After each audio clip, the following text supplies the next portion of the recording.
Hello friends, जैसा कि आपको पता होगा कि मैं आया हूँ केंद्रीय विद्यालय बरेका वाराणसी में इंटरव्यू देने पीआरटी के लिए।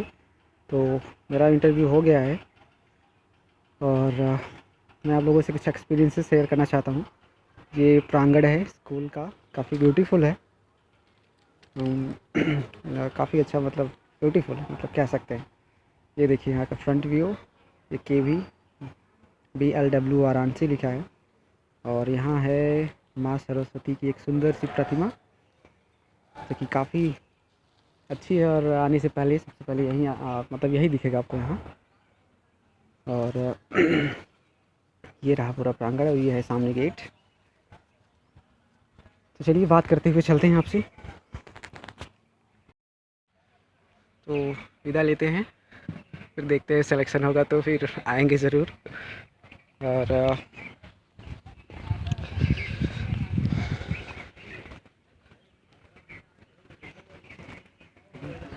ये है तंबाकू निषिद्ध क्षेत्र। ठीक, यहाँ कोई तंबाकू नहीं पीना है, ये दिखाना रहता है। और ये देख सकते हैं बाहर का नज़ारा। यहाँ देखिए है गेट। अब हम चलते हैं मेन गेट की तरफ।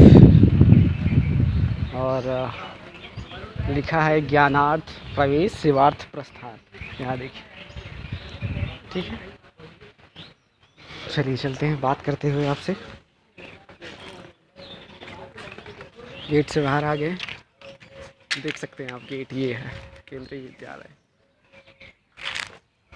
हाँ, तो स्टार्ट करते हैं। अब कुछ दूर पैदल चलना है, तो आपसे बात करते हुए चलते हैं और बताते हैं सबसे पहले यहाँ क्या हुआ। सबसे पहले मैं आया सुबह कितने बजे, 8 से 11 यहाँ रिपोर्ट करना था। उसके बाद रजिस्ट्रेशन होता। और मैं आया, लगभग ट्रेन से आया था, तो मुझे 10 बज गया था। मैं जब यहाँ पहुँचा तो 10:15 हो रहा था। उसके बाद बाकी सब कैंडिडेट आ चुके थे और उनको पेपर मिल भी चुका था। फिर मुझे भी दिया गया। पेपर में 25 क्वेश्चन थे ऑब्जेक्टिव टाइप, और उसमें सर्कल करना था सही को। 25 क्वेश्चन 25 नंबर का था। और पेपर काफ़ी इजी था, फिर भी पता नहीं इतने कम कैसे पास हुए। शायद मार्क्स भी ज़्यादा, मतलब नंबर रखे थे, कटा पासिंग मार्क्स 19, 25 में से 19 जो पाएगा उसको पास कर दिया जाएगा, ये रखा गया था। और तब हुआ क्या, पेपर मैंने दिया और क्वेश्चन कुछ बता देते हैं। जैसे आया था कि वर्तमान में लोकसभा अध्यक्ष कौन है, उसके बाद भारतीय क्रिकेट टीम के कप्तान कौन हैं, और कुछ साइकोलॉजी से भी आया था। क्वेश्चन काफ़ी डिफिकल्ट था, साइकोलॉजी का ही डिफिकल्ट था, बाकी सबका मैथ वगैरह तो सब सही था। और इंग्लिश में आर्टिकल से क्वेश्चन आए थे। और एक एंटोनिम आया था, इसका एलिजिबल वर्ड था, उसका एंटोनिम बताना था। उसके बाद आया था मतलब NCTE का फुल फॉर्म। और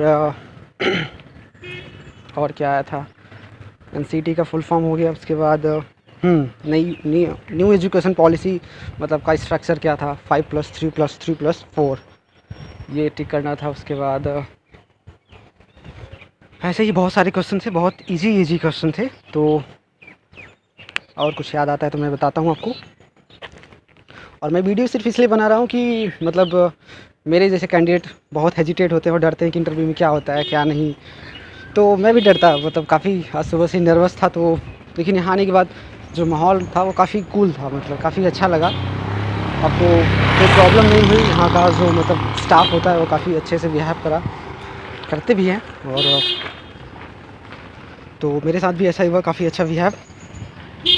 और मुझे लेट होने के कारण अलग से बैठाया गया था, मतलब दूसरे रूम में, जहाँ 2 मैम थी। तो मैं 5 मिनट में ही पेपर दे दिया था। तो मैम बोली बहुत जल्दी दे दिए, उनके हाँ मैम थोड़ा सा इजी था मेरे हिसाब से। बोली अच्छा ठीक है, तब जमा करते हैं। मतलब 25 मिनट का पेपर, सॉरी आधे घंटे का पेपर, 25 क्वेश्चन था आधे घंटे का, तो मैंने 5 मिनट में ही सबमिट कर दिया। उसके बाद रिज़ल्ट आया कुछ टाइम बाद। और रिज़ल्ट में जब सर बताने लगे तो सब सुनने लगे कि हाँ देखते हैं। सबसे पहला नाम मेरा था, मतलब सोचिए स्टूडेंट थे लगभग 70 स्टूडेंट पीआरटी के लिए मौजूद थे, तो उसमें मेरा नाम पहला था। तो जान की काफ़ी खुशी हुई कि चलो कम से कम इंटरव्यू चाहे जैसा हो मेरा, लेकिन मेरे मार्क्स मतलब मैं जान के काफ़ी खुश हुआ कि चलिए कम से कम फर्स्ट तो आया इतने बच्चों में, तो थोड़ा सा कॉन्फिडेंस बढ़ा मेरा। उसके बाद डॉक्यूमेंट वेरीफाइड हुआ। डॉक्यूमेंट वेरिफिकेशन के बाद मतलब इंटरव्यू के लिए बुलाया गया। फिर मैं इंटरव्यू में गया। इसके बाद वहाँ 5 इंटरव्यूअर थे क्योंकि सबका इंटरव्यू ले रहे थे, और वहाँ का माहौल काफ़ी अच्छा था। तो सबसे पहला क्वेश्चन मुझसे पूछा गया था कि मतलब एक पेपर में क्वेश्चन भी आया था कि 8 रुपी करके कुछ, इसके पहले आपको 8 रुपी नहीं था, 8 करके कोई वर्ड था, और इसके पहले आपको आर्टिकल लगाना था ए या एन। तो यहाँ आई थिंक एन लगेगा। तो यही पूछा गया था कि सबसे पहले तो मेरा स्वागत किया गया कि यस आप सबसे टॉपर हैं, तो बताइए आपने कितना स्कोर किया। तो मैंने कहा सर 21 आउट ऑफ 25। कहें वेरी गुड। तो पूछे कि बताइए जो 80 नंबर का क्वेश्चन था उसमें आपने क्या लगाया था, ए लगाया था कि एन। तो मैंने कहा सर एन लगाया था। तो बोले क्यों, उसका रीज़न। तो फिर मैं रीज़न बताया, और फिर बोले कि अच्छा बताइए यूनिवर्सिटी के मतलब यूनिवर्सिटी के पहले क्या लगेगा, कौन सा आर्टिकल। तो मैं बताया कि सर ए। तो उसका भी रीज़न पूछे, तो फिर मैं वो भी बताया। उसके बाद ग्रेजुएशन के सब्जेक्ट पूछे थे, मतलब परिचय नहीं पूछा गया था, मैं ये मेंशन कर दूँ। मतलब कहते हैं ना आम इंटरव्यू में, अक्सर इंटरव्यू में सबसे पहले इंट्रोडक्शन पूछा जाता है, तो यहाँ इंट्रोडक्शन नहीं पूछा गया था मुझसे, डायरेक्ट क्वेश्चन पे आ गए थे सर, मतलब मेरा वेलकम करके।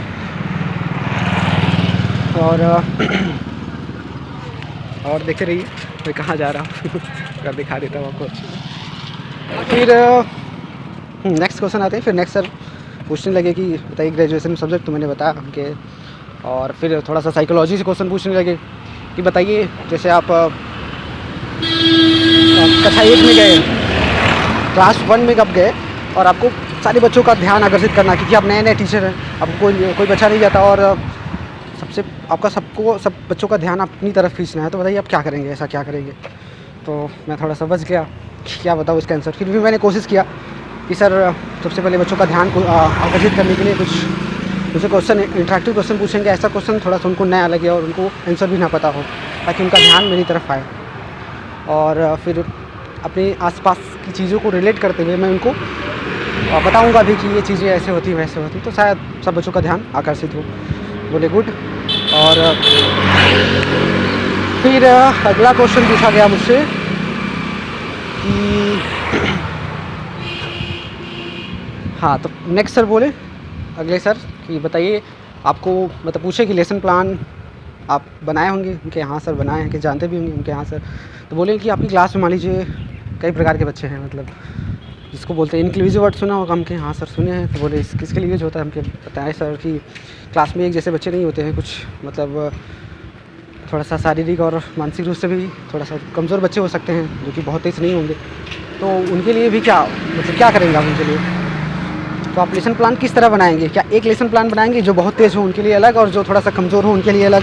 हमके सर नहीं, हम तो एक ही लेसन प्लान बनाएंगे और एक से ही सारे बच्चों को मतलब कवर कर लेंगे एक ही लेसन प्लान से।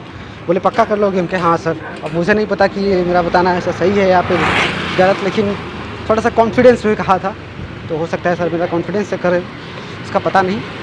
और फिर नेक्स्ट मैम पूछी कि हाँ ये भी पूछा गया था कि आप कोई पोएम और या कविता थोड़ा सा कैसे बच्चों को पढ़ाएंगे इंटरेक्टिव तरीके से।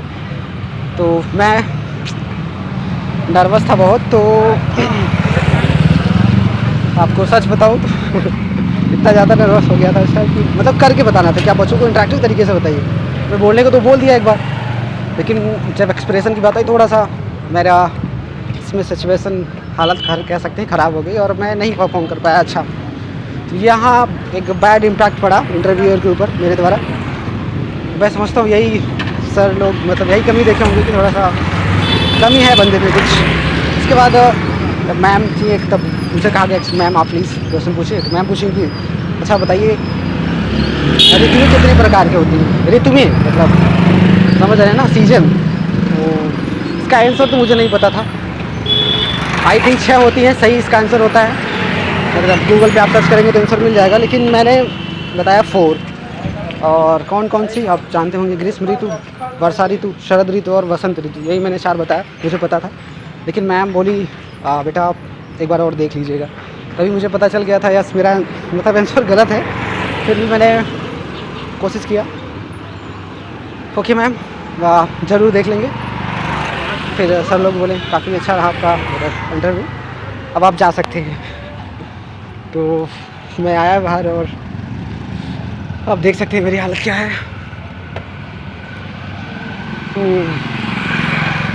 ये सब था मेरा इंटरव्यू। ऐसा मतलब पहला एक्सपीरियंस था, तो काफ़ी मुझे भी सीखने को मिला कि कौन सी गलती करनी चाहिए, कौन सी नहीं। जैसे कि आप पहले से थोड़ा सा प्रिपेयर हो ले और ज़्यादा ना सोचें। मतलब मैं बता रहा हूँ मैं क्या करता हूँ, मैं पिछले 2-3 से यही सोच रहा था कि मतलब बहुत सारे क्वेश्चन अपने मन में बना रहा था, उसका आंसर खुद सोचने की कोशिश कर रहा था कि इंटरव्यू क्या पूछ सकते हैं, क्या क्या मतलब कितने टफ क्वेश्चन। वैसे मैं आपको बताऊँ, और ये क्वेश्चन और भी याद आया, बता देता हूँ कि एजुकेशन मिनिस्टर, मैंने अभी KVS की वेबसाइट पर गया था, तो वहाँ सबसे पहले आपको मतलब लिखा रहेगा कि ministry of education honourable Dharmendra Pradhan इस समय एजुकेशन मिनिस्टर है।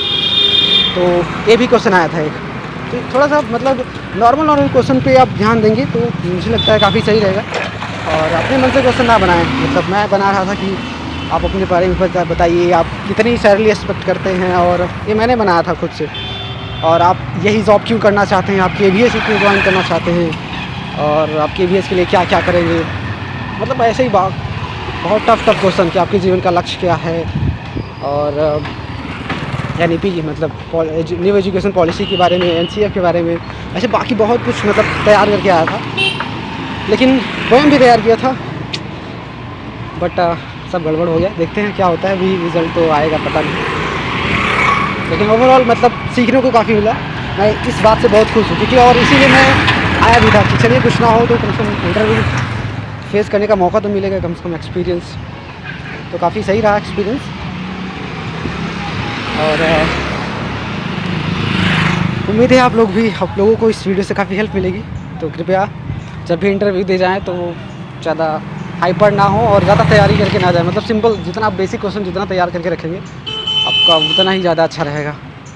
हो सकता है इस इंटरव्यू में मतलब इंट्रोडक्शन ना पूछा गया हो, लेकिन इसका मतलब ये नहीं कि आप किसी भी इंटरव्यू में जाए तो वहाँ इंट्रोडक्शन नहीं होता है। और यहाँ एक और चीज़, ब्लैक बोर्ड टीचिंग भी नहीं कराई गई थी, बस वैसे ही आपको बताना था। और मुझे तो नहीं पता था, कभी हिंदी पढ़ाया नहीं, इंग्लिश पढ़ाया नहीं, तो थोड़ा सा इसलिए गड़बड़ हो गया शायद। और मैथ वगैरह होता तो मैं कर लेता अच्छे से, कुछ भी पूछते हैं हमसे। तो ये रहा आज मेरे इंटरव्यू के बारे में, जो कि मैंने आप लोगों के साथ शेयर किया, और मैं सोचा भी था कि शेयर करूँगा ज़रूर। और सबसे बड़ी खुशी की बात ये है कि मतलब मैंने टॉप जो किया, कुल 67 में से 12 बच्चे पास हुए थे, यही सोच लीजिए, और टॉप पे मेरा नाम था। इस बात से थोड़ा सा कॉन्फिडेंस तो बढ़ा ही। चलिए, उम्मीद है आप लोगों ने इसको सीखा होगा कि कैसे क्वेश्चन आते हैं और क्या क्या करना चाहिए, क्या नहीं करना चाहिए, ये सब। ठीक है, फिर उम्मीद है आप इस वीडियो को खूब शेयर करेंगे, और जो आपके दोस्त होंगे, मतलब जो भी पहले बार इंटरव्यू दे जा रहे हैं, उनको काफ़ी हेल्प मिलेगी। खासकर KVS में मतलब कॉन्ट्रैक्चुअल टीचर की वैकेंसी के लिए। वैसे मैं तो बताना भूल ही गया था कि इसलिए आया था। तो KVS में कॉन्ट्रैक्चुअल टीचर के लिए ये इंटरव्यू था। चलिए, अब वीडियो को एंड करते हैं। आपका वीडियो देखने के लिए बहुत बहुत धन्यवाद। Thank you all.